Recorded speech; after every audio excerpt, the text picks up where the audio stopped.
Good news! We're finally getting some parts in for the Copart Razor.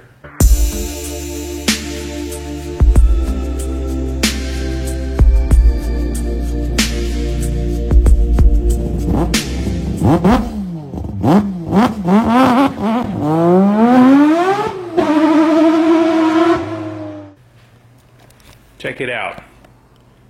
So this is the whole bottom end and part of the top end. Only thing we're missing here is the camshafts, but they're on the way.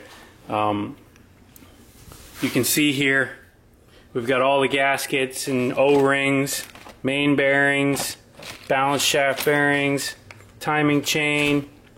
Here's the cylinder. This is the bored out bigger cylinder. Pretty sweet. Very clean, all new. This will replace the old one. Here's the crankshaft. Brand new crankshaft. Don't have to worry about the bottom end anymore there. We got our rods here. So new rods. Also pistons. These are CP pistons. Still in the box, I won't take them out, but they are super nice. CP's top quality. The head has been completely reworked. So this head has been ported. You can see it's all cleaned up. All the bowls are cleaned. There's not much bowl to it, but the inside here of the runners is all opened up, nicely hogged out. New valves, everything's brand new, new guides. So this should be a sizable increase over the stock setup. How it was. That's the same head, just been upgraded. Again, just missing the camshafts, but this is a big step in the right direction. We've been waiting for parts. They're finally here. So I'll be able to get started on that hopefully maybe the end of this week or next week. I'm going to create like a rig to hold the motor in place so that I can do the entire build on an engine stand instead of trying to fumble with it on a table. So there's the old stuff. We'll be tossing that out. This poor old thing's going to get her heart back. If you haven't been following along, I bought this Razor on Copart, and we're just going through everything to try and get it to be good. We purchased it thinking that it was in pretty decent shape. It was just sunk, but instead everything was trashed. All the bearings, the motor, everything was just junked. So took everything apart, put all new wheel bearings. We're going to do the whole motor. We're doing everything we can to make this thing sing again, and it should be a ton of fun when we get done. So hang in there for that, and we'll update you as it comes. I'm just going to get started on this bottom end, probably like I said, the end of this week or next week. We'll get this thing start to go together. Isn't that a pretty sight? An Aerox and a bunch of cool stuff to go into that Razor. Well, while I'm here at the shop, I figured I'd touch on the Skyline subject again. Clearly you guys are interested in what's going on with Rudniks Skyline, Tommy's Skyline, and the comparison I made, which was pretty vague, but still a decent, okay comparison between the two cars. Regardless, we got Dusty right here. So why don't we talk about Dusty for a minute. Dusty is a stock 2.6 liter, but it's got just a, I guess the maximum ability of bolt-on stuff to get it to the top power level that we can achieve. You know, being HKS 2530s, it's a pretty healthy setup. Best way to put it. 630 to the wheels, roughly, last time I checked, and it might even be a little bit higher with some cooler air. But regardless, this setup is the setup that I was hoping for Rudnik to have on his car at this time. And unfortunately, the turbos didn't make it. So, as you know, 2860s are in his car. Not expecting huge numbers. If we can crack 500, I think he's going to be okay. But still, and it's just way down on power from where it was. I'm not too worried about his setup running that much power and running it pretty hard. He did say that they were going to try and go to the track, and by the track they mean like a road course. So that's going to be a big deal. These motors on a road course in stock form, they're okay. But realistically, you really do want to have all of the oiling mods done in order to handle that kind of abuse. So I'm not a huge fan of the road course with the stock motor, especially if you're really hooking around the corners and creating a lot of lateral G's, because then you're starving the system of oil. And that's a huge problem with these cars. These motors, I should say, they starve the bottom end. The top end is okay. All the oil starts to collect at high RPM up top, and the bottom end starves, and you end up with, you know, spun bearings and stuff like that. So that eventually causes you rod knock. But regardless, I think that he'll be okay at that power level, at least for a couple of laps. We'll see how it goes. Tommy was asking if I wanted to jump in, and honestly, Dusty won't survive that kind of abuse. Dusty is not built for the road course. Dusty is a good drag car. So drag race, yep, no problem. Road course, nah, I'll pass. I like this car for what it is, and I'm not trying to be anything other than a street car. So I don't know if I'm going to go further. I'd like to do a dry sump on this car. I'd like to do a dry sump on my RX-7. I got tons of plans, but at this point, I'm just leaving Dusty the way it is. It's running hard. I'm having fun with it. And if either of them want to come down and run, I'm always down for that. But I'm not trying to go to the road course, and I got nothing to prove, to be honest with you, with this car. So I'm just happy with how it is, and it's a good running car.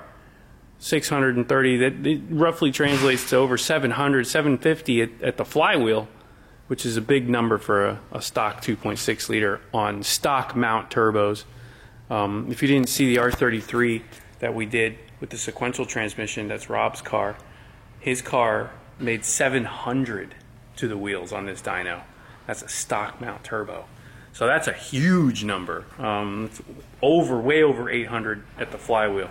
So tons of potential in those stock mount turbos. You just have to use the right combo to make it work. And I can tell you right now, the 2530s is a crucial ingredient to building that power. Those turbos are unique. The housings are unique. The fitting, the AR, everything is very unique on those turbos, and they create a ton of power. The 2530s are a monumental step in the right direction for a stock mount turbo on an RB26, and we've proven it time and time again. If you saw the last car that had the 2530s rebuilt just like Dusty's were, made 620 to the wheels on this dyno, I'm telling you, it's a huge factor. So hopefully we can get Rudnik those turbos back on his car, and we'll make the power it's making. In the meantime, I'm going to be tuning the car for the bad E85 they have up there. It's not even E85, it's like E60.